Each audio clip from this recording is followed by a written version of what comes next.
Ziphazanyiswe amaphoyisa insizwa ihlomezi zingovulo kwimatshi eyimatshi kade sebhinini hostela kwaye kwakhuza induna yazo yathi madoda amaphoyisa ayawubona lo mqondo wenu bekani phansi ikhali kuze imatshi izoba nokuthula kanti aphinduke ihlaya amaphoyisa akuleli ehlula ukufaka isigebengu evenini umnyango weveni usuvuliwe kwala noma amaphoyisa esesihlanganyela isigebengu sekhaladi kanti umphakathi wase-Davidson usale ukhala wethulisa ngenkathi i-supermarket ebizwa ngokuthi Semajiteni ithutha bona laba bekhala ngokuthi ithutha nemali yezitokufela zika-December do ukudla do imali ingane esencane ifunda iprimary ibuye nama-chips agcwele amaphilisi phakathi ibutshengisa othisha bayo ibe isithi lengane ama-chips iwathenge lapha esitolo so my friend luyeza udaba ufikele Mbalula uphawulile ngezikhalo zabakuleli abakhala ngabantu bokufika ufikele Mbalula ube naye sebeka olwakhe uhlangothi njengomuntu ongafuni ukusala asikubingelele embukeli bese siphinde sikwamukele kuphinda kuphi lapho usibukele ukhona sokuqala la sikulandise la siveze khona ukuthi ziphazanyiswa amaphoyisa insizwa ebezikhona lapha kwimatch eyimatch ebibanjwe izinsizwa zaseSprings iBenoni Hostel nakwaThema namaphethelo insizwa behlomeza izingovoloko kangangokuba beziya empini lapho khona ke amaphoyisa athe le match ukuze izoba impumelelo futhi singabophi imuthu du siyayubona umqondo weinsizwa ezikhona lana njengoba bekubonakala ukuthi inqulu ziqhoshile kungazuthi kukhona okukhona kwabeke sekubikelwa induna yazo insizwa lezi noma kade ehola iviko leinsizwa bade zibambe iqhaza kwematch insizwa ebisikhuluma ke noma induna ebisikhuluma neinsizwa ezikhona lapha kwematch njengoba nophakela umthakathi beyade ingxenye yematch futhi ehola zona insizwa lezi nenduna yazo insizwa zase hostela iBenoni Hostel kodwa ke mbukeli ngizokuthatha ngobeke njena kumbukiso okuwona esikuphathele wona lapho khona insizwa ngempela zihloniphile umthetho zayihlonipha ngalowo mthetho zayohlonipha umyalelo wenduna.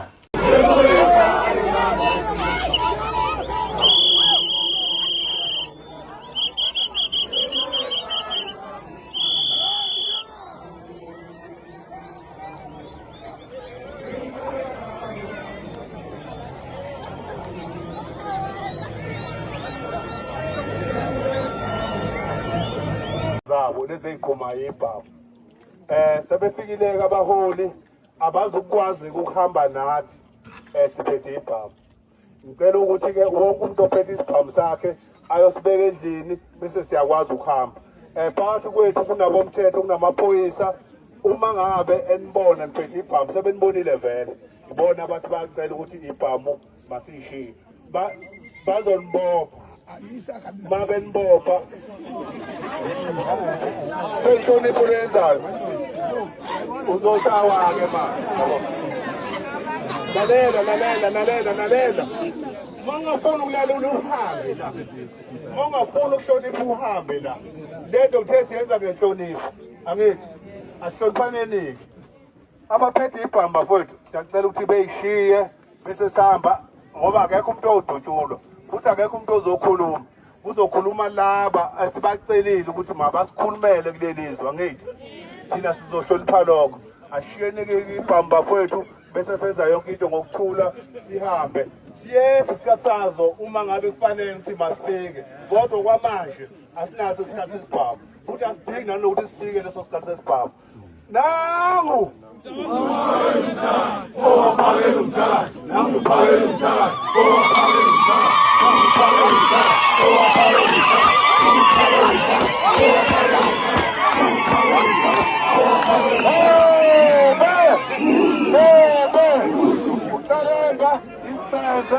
Isanto, imese, isikhojo, isaha lompoto phetisanga asobe nalo la. Sukani namasaha.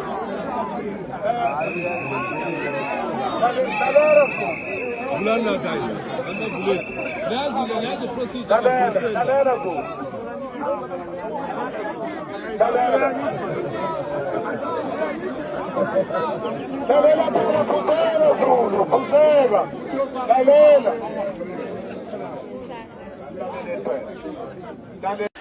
Umbuzo ombukele esinawo ukuthi ngempela kufanele yini ukuthi silungiselele noma sihlome njengamanje njengoba umhla ka-30 uapproacha usondela kanjalo nabo kufika nabo siyazi ukuthi kukhona abakuhlelayo okungale esingakwazi thina. Umbuzo uthi wena ukukhona yini ozihlelele kona njengoba insizwa zibamba ngisho manje ama-march zizama ukuthi zibe ready ngaso sonke isikhathi ngoba ingasuka noma inini kwazise phela ukuthi uma ngabe umacha kukhona loyo osuke egxobeka amakhona njengoba sigxoba abokufika nje sithi abahambe kusho zona ke izakhamuza lapha eMzansi sidlule kulolo sidlulele laphana kumbukiso la sibone khona amaphoyisa akuleli etshengisa ukuthi awiki kangakanani ehlulwa isigebengu kangakanani ke mengathiwa ke ukube lo muntu ubelwa emaphoyiseni njengoba simbona ukuthi yena akali kodwa nje usebenzisa ipower ukuthi to defend himself ukuthi angangeni evenini.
Ungahleka uzolale mbukeli ungahleka uzolale mangabe ubona le video lena iyaxaka into efana nalena ukuthi kanjani uthi iphoyisa lehlule isigebengu ngamandla futhi hayi nephoyisa amaphoyisa ahlule isigebengu ngamandla nakhona ukuthi wabona lensizwa lena ebashikilisayo le uyabona nje ukuthi uJetli Tyner ngoba incane komzimba uyabona ukuthi lento ayidli ayijimi kodwa izoshikilisa amadoda impela ayabona iziququka kodwa nje konhlanga simuka nomoya akezidlulele kwelandelayo nalana futhi uzothukumangaleke embukele sikwathele zona njengoba sikade sikuvezela ukuthi umphakathi wase Daveyton eMajiteni supermarket ubudlala istokfela kusuka ngoJanuary kuze kufika uJune njengoba siphakathi nonyaka.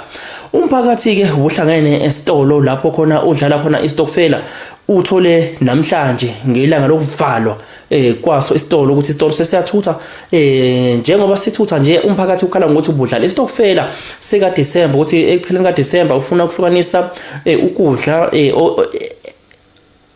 abazokuthola kusona lesitolo lesi esesithutha manje umphathi wesitolo noma abanikazi besitolo bayathutha bengakaze bawubikele umphakathi lutho ubuyisela umphakathi imali. So situation right now Majuteni Food Town Hyper it's a strike. People are here because they heard from rumors that the shop is closing because the shop is not making money. So people are inquiring about imali zabo zestokfela abazifakile unyaka uqala ukuthi isitolo siyavala asimemezelanga ukuvala kwaso abantu babangala isitolo siyavalwa imali zabo bayozithola. So people are here bafuna imali zabo njengoba nibabona nje ne security corner authorities are in the scene. So sila eMajuteni it is happening right now. Let me just find someone that I can talk to who's willing to talk to us on a camera.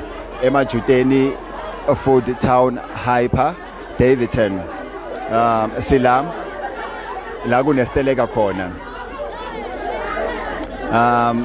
Hold on a bit, maybe we'll find someone that can talk to us and tell us what is happening. Let me just get one person that we can talk to basitshela ukuthi kwenzakalani. Mama kunjani?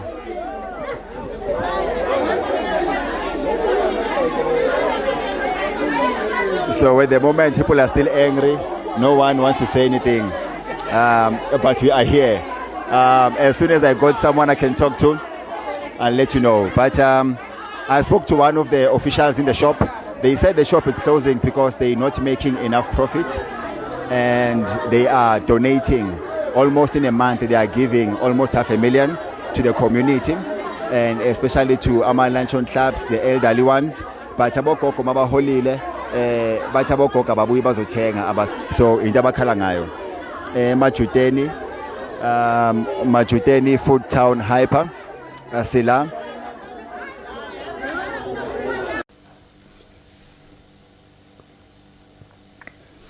Mhlambe ungowakhona endaweni yase Davidton uyayazi lento eyenzekile lana yenzeke endaweni ohlala ngakhona usithatha usibeke lapho comment section ukuthi ngabe ngempela kwenzeke igcine iphilele phi into yakhona abaphathi besitolo bagcine benza njani ngezakhamuzi lezi ezibamba amakhanda la ngaphandle esengazi ukuthi ithathe inehlanganise nani ngoba phela ifem ithi iyathutha ihamba nako konke okungaphakathi iyavala. Sicela ukuthi sizwe ngawe mbukele ngoba thina umbukiso bese uphethe iwona lona kanti ke mbukele qhubekele phambili kudaba oluzwela kakhulu njoba sike sabona kulama sonto adlule noma kulezi insukwana ezidlule kunengane ebeziphuthunyiswa esibhedlela endaweni yakhona lapha eLenge eMnambithi kuthiwa zithenge ama chips ko my friend zagula zaphathwa izisu kanjiya kanti njengamanje sikubonisa enye ingane encane ebuye iphethe ama chips amashumi ebathenga khona ko my friend lapha esikoleni. Lama chips agcwele amaphilisi uhlobo oluthile lamaphilisi poison kodwa ke mbukeli sokuthatha sikubeka nje basikutshelile ukuthi nabo abukhamba laba basenhlelweni zokuthi nabo bakwazi ukuthi ba defeat iSouth Africa kodwa noma behamba kodwa beshile inxeba kukhona lapho khona nathi esihlabeke khona kwazwela ba striker ngazo ke ingane zesikole lezi nje basibona nje.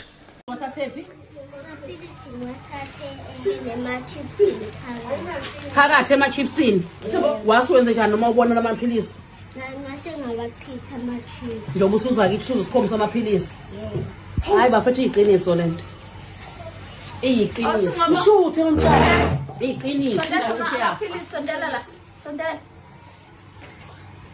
Jehova iqiniso lento misana abadayisi abamisi uzofika wathamba amashisi mama ngempilo mama Ujiyani okwemba Stolo kuphi ngaphandle Ujiyani wathi ingane yami ubinekani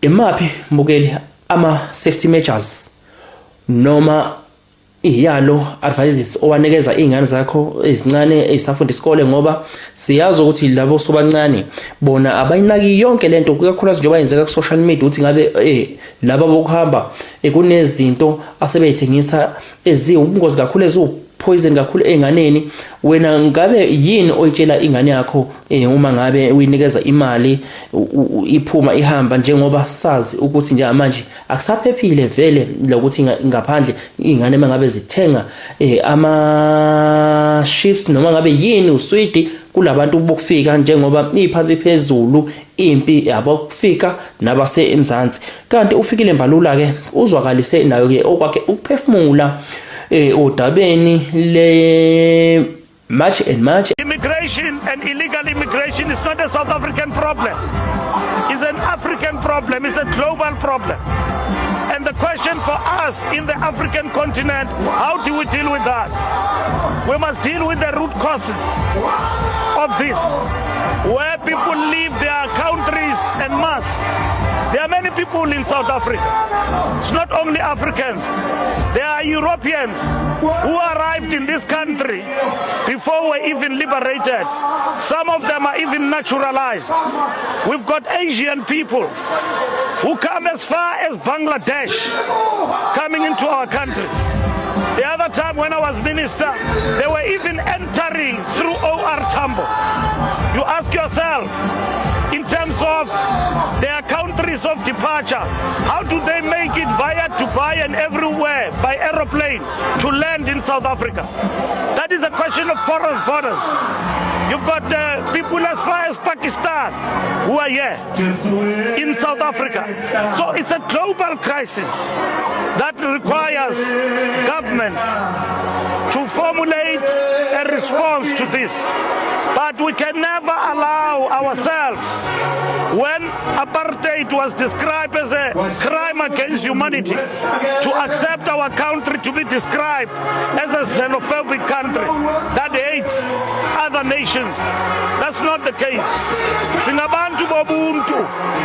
We don't hate people. Yes, what is visiting our people here in these areas at Teguin? Drug cartels. I was a minister of police. I was in Kagiso. I was in the Vaal, Johannesburg Central.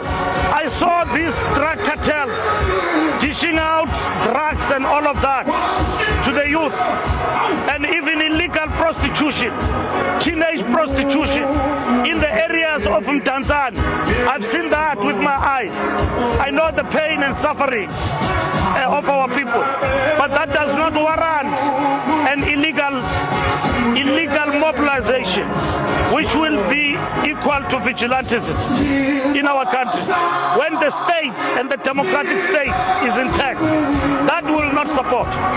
But just on that, people feel that they've been left with no choice, and that is why they've decided to mobilize. We've seen the protests have been relatively peaceful. The protests have been peaceful, but when they degenerate to violence, that we will not support.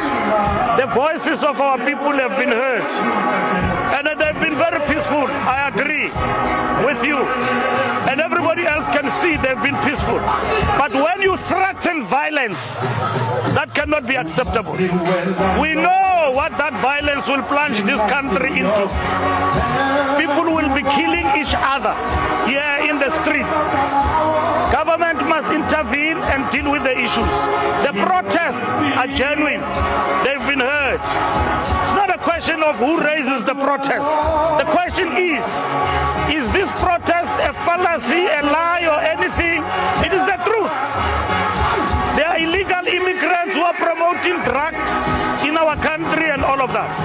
There are employers in our country who employ undocumented people and exploit them and practice what is called cheap labor, because those people have got nowhere to run to. They will never organize themselves in the form of a union. So those employers must be held accountable too in relation to what they do. Thank you, thank you very much. Thank you. Engikulalelile noma engikuzwile kufikile Mbalula mengilalela inkulumo yakhe, ayikho into engicabanga ukuthi sizothi isehlisa amaphaphu kahle kahle, ngoba amaphaphu aphezulu ngalento naye ayirepetayo, which is the issue that South African has been addressing for a very long time, ukuthi sinenkinga yabo ukufika naye uthi sinenkinga yabo ukufika. Uyachaza ukuthi bangena kanjani, bafika kanjani lana, as well as abantu abasemzansi besho ukuthi labantu bangena kanjani lapha emzansi. Yonke leyo nto, but ama South Africans afuna solution from government, but government does not acting on this foreign nationals matter. Kunalokho naye ufakaza into ekhulunywayo, which means ukuthi njengamanje asinazo isixazululo, uhulumeni naso akana isixazululo njengamanje. Shuthi iMarch and March campaign lena elisana nabo kufika yona eza nento ehlukile njengoba sibona